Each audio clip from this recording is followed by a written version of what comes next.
మన లోకల్ అభ్యర్థి, మన ఇంటి పక్కకుండే అభ్యర్థి మన రాగిడి లక్ష్మారెడ్డి అన్న గారు, అదే మాదిరిగా మన సభాధ్యక్షుడు మన మంద సంజీవరెడ్డి గారు, మన మన సెక్రటరీ గారు కృష్ణ గారు, మేయర్ గారు, మా సోదరిమణి డిప్యూటీ మేయర్ గారు, మా సోదరులు కార్పొరేటర్లు, స్థానిక ప్రెసిడెంట్లు, వివిధ స్థానిక నాయకులు, మా కుమారన్న, మా అక్కలు, చెల్లెళ్ళు, అన్నలు, తమ్ముళ్ళు, పత్రికా మిత్రులు అందరికీ కూడా పేరు పేరున నమస్కారం. చాలా సంతోషం. ఎందుకంటే మల్కాజ్గిరి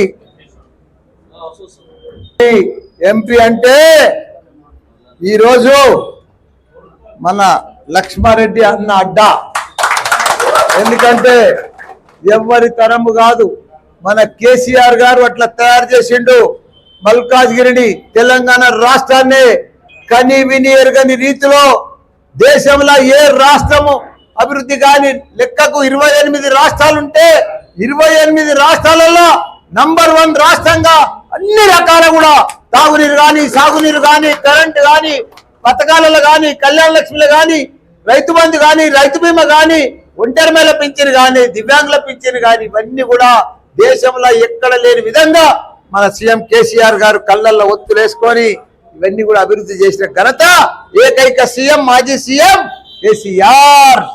ఇలా రకరకాలు మాట్లాడుతున్నారు అందరూ.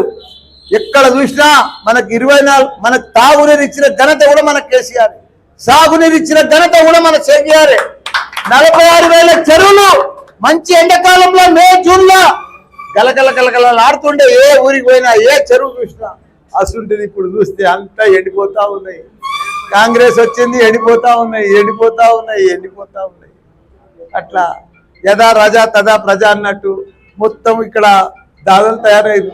మనం ఇది 3 నెలల గెలిచి వాళ్ళైతే స్థానిక నాయకులు ఇట్లా యారగొడదాము, దాదాగిరి ఏది గులగొడదాము, ఏది పంచాయతీ పెట్టుకుందాం.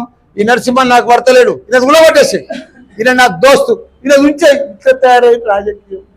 ఇంత దౌర్జన్యమైన రాజకీయం ఎప్పుడు చూడలేదు. స్థానిక నాయకులకు ఒకటే చెప్తున్నా, మా వజ్రేష్ యాదవ్ అన్నకు పాపం మొన్న నిలబడి నాతో ఓడిపోయిండు. పాపం ఓడిపోయిన రాజకీయంలో ఓడిపోతాం గెలుస్తాం అది సామాన్యమే. కానీ మా అన్నకు వక్స్ బోర్డుది ఆయన ధర్నా చేసిండు. ఇప్పుడు వాళ్ళ గవర్నమెంట్ ఉంది, నేను కూడా వాళ్ళు ఎమ్మడి రమ్మంటే వస్తా. ఆ వక్స్ బోర్డుది ఒకటి క్లియర్ చేయాలి వజ్రేష్. అదే మాదిరిగా మా పెద్దన్న రాపోల్ రామ్లాన్ ఉన్నాడు. ఆయన ఎన్నో సంఘాలకు మన ఎస్సీ సంఘాలకు పెద్ద నాయకుడు, 35-40 ఏళ్ళ సంది పెద్ద లీడర్ ఆయన. ఇక్కడ ఆయన కూడా ఒక మనవి చేస్తున్నాం మా పెద్దన్నకు. ఆయన కూడా మా దళితుల భూమి స్వాతంత్రం వచ్చేసింది, 75 సంవత్సరాల సంది వాళ్ళు ఆ భూమి మీద పోరాడుతూ ఉన్నారు. వాళ్ళకు నువ్వు పట్టా చేపిస్తాను, నువ్వు ఒక్కడే దున్నుకుంటున్నావు, అలుక్కుంటున్నావు. నీ లెక్క వాళ్ళకు కూడా పట్టా పాస్బుక్ ఇప్పిస్తే చాలా బాగుంటుంది. దానికి నేను కూడా నీ ఎంబడి వస్తా. గవర్నమెంట్లో నేను ఎమ్మెల్యే కాబట్టి నీ ఎంబడి వచ్చి సహకరిస్తా. మీ అందరికి కూడా చెప్తున్నా, రైతు ఎస్సీ సోదరులకు అందరికి కూడా ఆ భూమి ఇప్పియాలని కూడా స్థానిక నాయకులకు చెప్తున్నా. మీరు గసంటి పనులు, మంచి పనులు చేయరు, తప్పకుండా పేరు వస్తుంది. ఎందుకంటే ఎన్నో దినాల సంది ఎస్సీలు బాధపడుతున్నారు, ఎన్నో దినాల సంది వక్స్ బోర్డు బాధపడుతున్నారు. నేను సగం దాకా తీసుకుపోయిన వక్స్ బోర్డు, ఇంకా కొద్దిగా మళ్ళీ మా గవర్నమెంట్ వస్తుంది అనుకున్నారు, రాలేదు. మీ గవర్నమెంట్ వచ్చింది, నువ్వు చేయి. నువ్వు ధర్నా కూర్చున్నావు కదా, అది క్లియర్ చేయి వక్స్ బోర్డుది. నేను నీకు సపోర్ట్ చేస్తా, ఈఎంఐ వస్తా, సీఎం దగ్గరికి వస్తా. ప్రజలకు న్యాయం చేయండి. కానీ 118 సాయిప్రియ కాలనీలో అది కూడా కొలొట్టు, 150 ఇల్లు కులగొట్టు, ఇది పద్ధతి కాదు. కులగొట్టే పంచాయతీ లేదు. మల్లన్న ఉన్నప్పుడు, మంత్రి ఉన్నప్పుడు, 5 ఏళ్ళు ఉన్నప్పుడు, మా నాయకులు ఉన్నప్పుడు ఎవరిది కూడా కులగొట్టలే. గరీబోళ్ళది ఎవ్వరు పొట్టగొట్టలే. గరీబోళ్ళకు సహాయం చేసినాం, గరీబోళ్ళకు అభివృద్ధి కట్టుకోమన్నాం, గరీబోళ్ళకు ఇండ్లు కట్టుకోమన్నాం, అన్ని రకాలు కూడా అభివృద్ధి చేసినాం మేము. కానీ మీ లేక దౌర్జన్యం చేసి, దాదాగిరి చేసి, వీంది కులగొట్టు, వాంది కులగొట్టు, అది మంచి పద్ధతి కాదు. మనం ఆ ఆలోచన కూడా చేయొద్దని కూడా మనవి చేస్తున్నాం.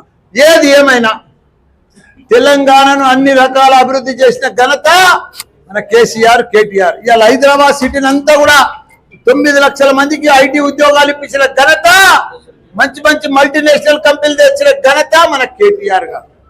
కాబట్టి ఇవాళ కూడా వేరే అందరినయ్యే. మొన్న గవర్నమెంట్ పోయింది, ఏమీ ప్రాబ్లం కాలే. కానీ మళ్ళా వచ్చే ప్రభుత్వం బీఆర్ఎస్ ప్రభుత్వమే. మళ్ళా గెలిచేది ఎంపీ బీఆర్ఎస్ ఎంపీ లక్ష్మారెడ్డి గారే. రాగిడి లక్ష్మారెడ్డి బంగారం అసలు మనిషి. 25 ఏళ్ల సేవ చేస్తున్నాడు పేద ప్రజలకు. ఎన్నో స్లమ్లలో సేవ చేస్తున్నాడు, ఎంతో మందికి హెల్త్ క్యాంపులు పెట్టిండు. అసలు నిజంగా చెప్పాలంటే మల్లన్న కంటే లక్ష్మణ చాలా మంచివాడు, నాకంటే కూడా మంచివాడే లక్ష్మణ్.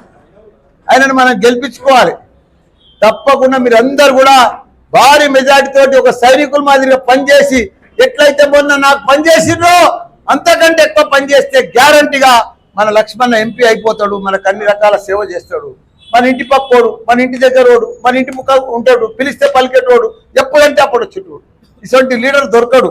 నేనన్నా మీకు దూరం ఉన్నా కానీ మా లక్ష్మణ్ అయితే మీకు పక్కకే ఉన్నాడు.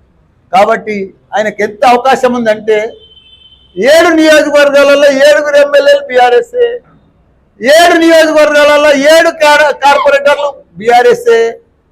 బీజేపీ కానీ కాంగ్రెస్ కానీ ఎవరికి కూడా క్యాడర్ లేదు, కార్పొరేటర్ లేరు, సర్పంచులు లేరు, ఎవ్వరు కూడా అసలు ఏదన్నా ప్రచారం చేద్దామంటే లీడర్లే లేరు, నాయకులే లేరు. ఎందుకంటే 10 ఏళ్ళలో ఎక్కడ లేరు, అంతా బీఆర్ఎస్ఏ.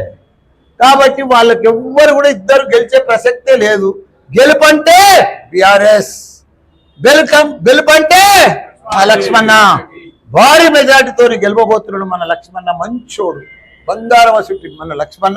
కాబట్టి దయచేసి మనమందరం కూడా ఈ 2 ఏళ్ళు తిప్పల పడితే మనకి ఎంపీ అయిపోతాడు. మళ్ళా మన పోయినది మన కేసీఆర్కు మనం గిఫ్ట్ ఇవ్వాలి. ఇక్కడికి వెళ్ళి మన లక్ష్మణని గెలిపించి, మన కేసీఆర్ కేటీఆర్ బాధపడుతున్నారు, వాళ్ళు బాధపడొద్దు, వాళ్ళకి అందుబాటులో ఉండాలి. మనం అన్ని కూడా వాళ్ళకి అండ ఉండి భారీ ఎత్తున బీఆర్ఎస్ ను మనం గెలిపించాలని కోరుతున్నా. జై తెలంగాణ, జై కేసీఆర్.